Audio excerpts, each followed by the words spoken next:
নাও। আচ্ছা দিহান, আমি না একটা জিনিস বুঝি না, তুমি সবসময় বলো তুমি আমাকে অনেক ভালোবাসো, শুধু তুমি মুখে বলো, কিন্তু তুমি আমার কোথাও ঘুরতেও নিয়ে যাও না, সিনেমা দেখতেও নিয়ে যাও না, তুমি আমার জন্য কিছুই করো না। আরে তুমি তো আমার বলো না যে তুমি এই জায়গায় যাবা না কোন জায়গায় যাবা। তুমি আমার যদি বলতা যে আমার সিনেমা দেখতে নিয়ে যাও, ওই জায়গায় নিয়ে যাও, এই জায়গায় নিয়ে যাও, আমি তো নিয়ে যেতাম। তুমি না বললে আমি বুঝবো কেমনি? আরে মেয়েরা কি কখনো মুখে বলে নাকি? কিছু কিছু সময় কিছু কিছু জায়গায় সবকিছু বুঝে নিতে হয়, বুঝতে পারছো? আরে ঘোরাঘুরি নিয়েও কি বোঝাবুঝি করতেছো তুমি? হ্যাঁ আচ্ছা বাদ দাও, নিয়ে যাবো, সমস্যা নাই। আচ্ছা ঠিক আছে। আমার না এখন ফুচকা খাইতে ইচ্ছা করতো। আচ্ছা তোমার একটু পর পর এগুলো কি শুরু করো তুমি? হ্যাঁ একটু পরে ফুচকা, আর একটু পরে আবার আইসক্রিমের কথা ভাবা, আর একটু পরে গাবা যে আমার একটু এনে নিয়ে যাও, ওনে নিয়ে যাও। তোমার কি স্থির থাকতে ভালো লাগে না? আমার তোমার সাথে পার্কে যেতে মন চায়, তুমি তো আমাকে সেখানে নিয়ে যাও না। কিন্তু আমার তো যেটা মন চায় তুমি তো সেটা দাও না। কি মন চায়? আরে বুঝো না নাকি? তুমি তো বললা যে সব কথা মুখে হইতে হয় নাকি, বুঝানি তো হয়। কি তুমি ওটা দিতেছো? কখনোই না। ঠিক আছে তাহলে পার্কেও যাও না, ফুচকাও খাও না। হয় না, আমি তো পার্কে ঘুরতে যাবো, ফুচকাও খামো। তাহলে দিতে হবো। কি আর করবো এখন? আচ্ছা ঠিক আছে দাও। সত্যি তো?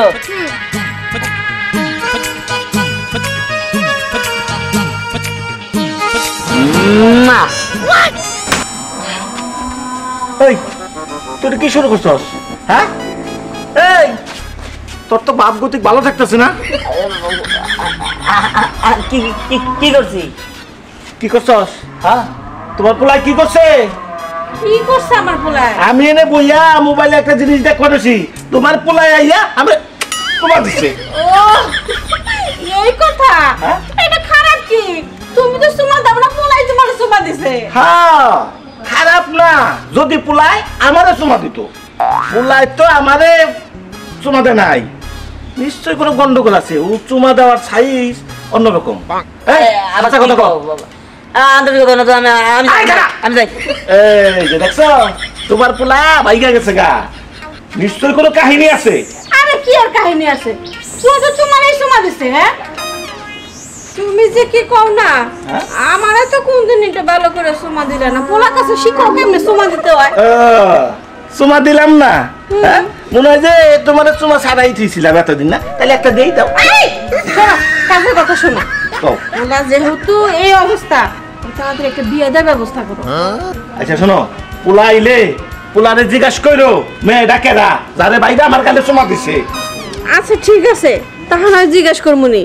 আচ্ছা ওই যে উত্তর পাড়ায় জামগো 100 বিঘা জমি আছে, শুনতাছি কিছু পোলা পান নাকি ওরা দখল করার চেষ্টা করতেছে। আমি ওইদিকে গেলাম, আর পোলারে একটু দেখা রেখো, আজকালের দিনকাল তো ভালো না।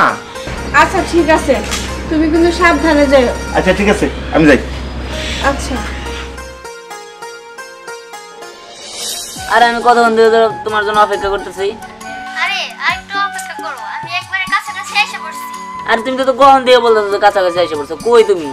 আরে ধৈর্যের ফল মিষ্টি হয়, আরেকটু অপেক্ষা করো আমার জন্য। আচ্ছা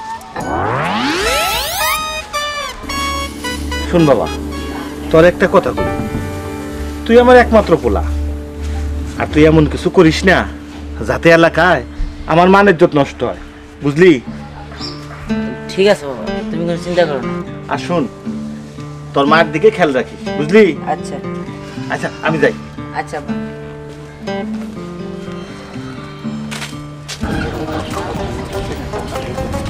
বুলবুল, উত্তর পাড়া ওই যে 100 বিঘা জমিনের জন্য আমি যে প্রস্তাব দিছিলাম যে জমিটা লেখা দে, কার কি করলি?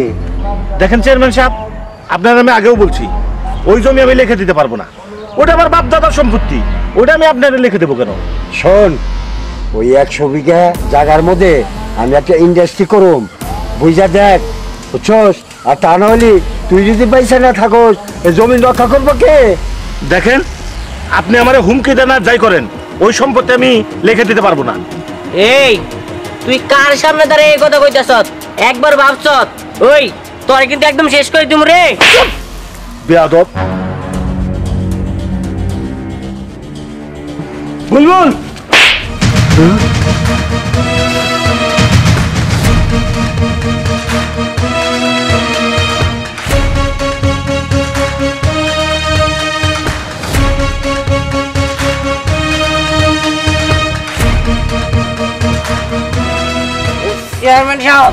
চোখ আর প্রতিশোধ কিভাবে নিতে হয় আর আমার ভালো করে জানা আছে। ছলে বলে কৌশলে বুঝছো, আর শেষ করে দিও। কিন্তু সোহাগে এক্ষুনি ফোন দে এখানে আসার জন্য।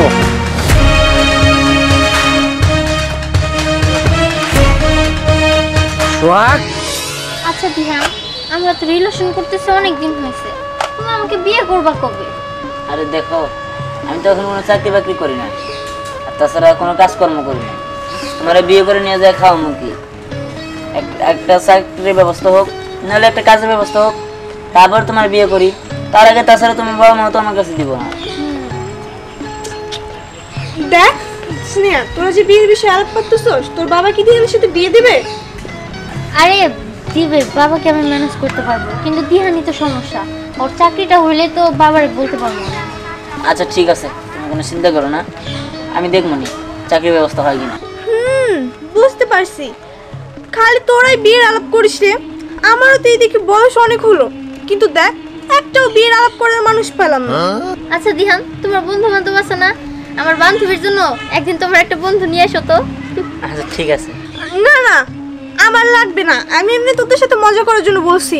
আচ্ছা স্নেহা, এখানে অনেকক্ষণই আছি, তোর বাবার লোকজন দেখে ফেললে তোকে শেষ করে দেবে। হ্যাঁ, তুই তো ঠিকই বলছস। দিহান, তাহলে আমার এখন যাইতে হবো। আচ্ছা ঠিক আছে, আমি তাহলে আসি। আচ্ছা ঠিক আছে, চল এবার, চল।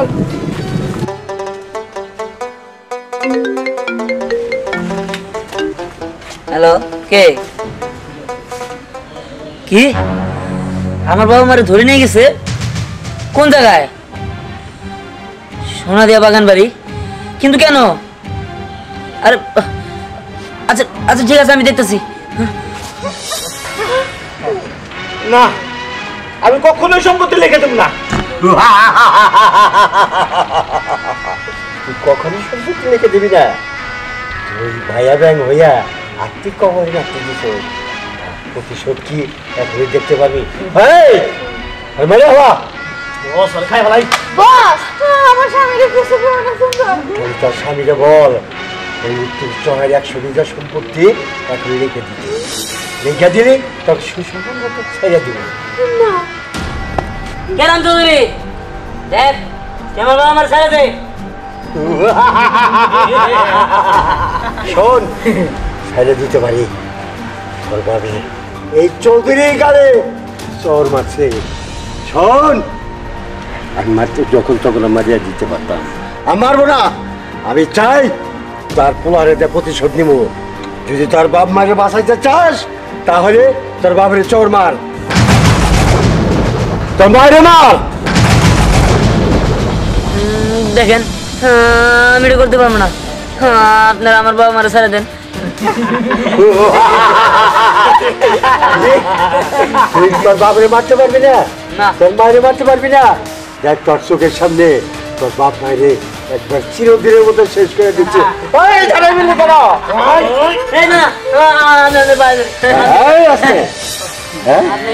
তাহলে আমার কথা শুনবি? আপনি সব কথাই শুনুন। ওঠ, তোর বাপরে কালে চর মার, মার বলছি। বস শুট করে দেন। মার বলছি।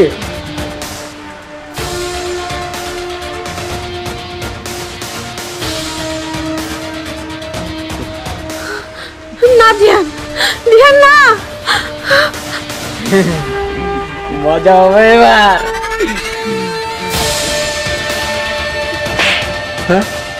এই শব্দ পাইছোস? না কোনো শব্দ নাই, ঠাস করে মারতে হবে।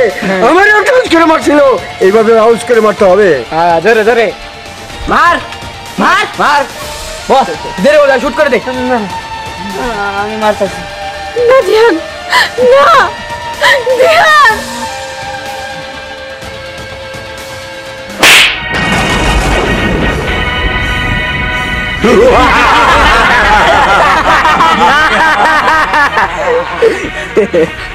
দিহান, তুই এটা কি করলি বাবা? তুই ছেলে হইয়া তুই বাবার গায়ে হাত তুললি।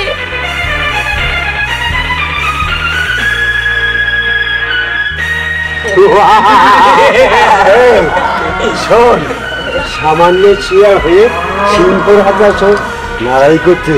দেখ তার ছেলের হাতে চোট কি মিষ্টি লাগে। এই চল তোরা, আরে সাইডে দে। চলেন।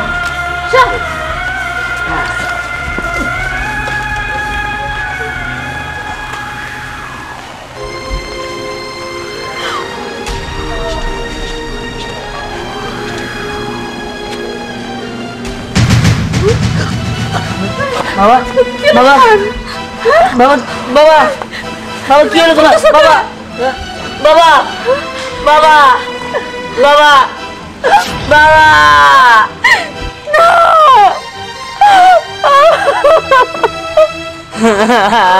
বাবা মা মা মা তোমার কি হলো মা? মা মা কোথা গো মা? বাবা বাবা না, এটা কি হয়ে গেল? আমি আমি মাটির কসম কাটলাম যে পর্যন্ত আমি ওকে শেষ না করতে পারবো, আমার বাবা মার প্রতিশোধ না নিতে পারবো, সেই পর্যন্ত আমি থামবো না। আর যদি না নিতে পারি, আমার নামও ধ্যান না। সর্বনাশ হয়ে গেছে ওইদিকে। আরে কি হয়েছে? আরে দিয়ানের মা বাবা তো মারা গেছে। মারা গেছে মানে? কিভাবে মারা গেছে? আরে তোর বাবা দিহানের মা বাবাকে তুলে নিয়ে গেছিল, দিয়ে অনেক অপমান করছে। সে অপমান সহ্য করতে না পেরে দিহানের মা বাবা স্ট্রোক করছে। কি? আমার বাবার কারণে দিহানের বাবা মা মারা গেছে? আচ্ছা দিহান কই? দেখ দিহান কোথায় তা আমি জানি না, কিন্তু তুই তাড়াতাড়ি দিহানের সাথে দেখা করে। তুই ঠিকই বলছিস। আল্লাহ তুমি ওদেরকে দেখে রেখো।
বাবা আমার মারো না, আমি স্ট্রেনের আব্বা, আমার মারো না, তুমি স্ট্রেনের ভালোবাসো।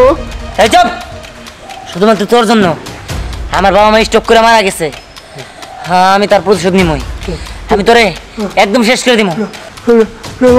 মাপ চাই, আমি মাপ চাই তোমার কাছে, আমার ক্ষমা করে দাও, আমার ক্ষমা করে দাও। চুপ! তোর কোনো কম হবে না, আমি একদম শেষ করে দিব। বাবা তোর ভালোবাসার কসম দিলাম, আমি বাঁচতে চাই, আমি এইরকম ভুল আর কোনোদিন করব না, আমার মাফ করে দাও। ঠিক আছে, শুধুমাত্র ভালোবাসার কসম দিলে দেখা পয়সা গেলি, আর নইলে তোরা একদম শেষ করে দিতাম।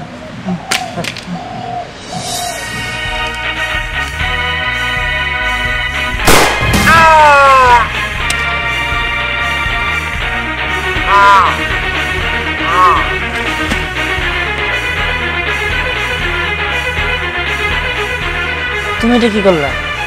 আমি যা করছি একদম ঠিক করছি। দিহান তুমি আর কোনোদিনও ছেড়ে যাও না, আমি তোমার অনেক ভালোবাসি। স্নেহা তুমি কোনো চিন্তা করো না, আমি সারা জীবন তোমার পাশে আছি।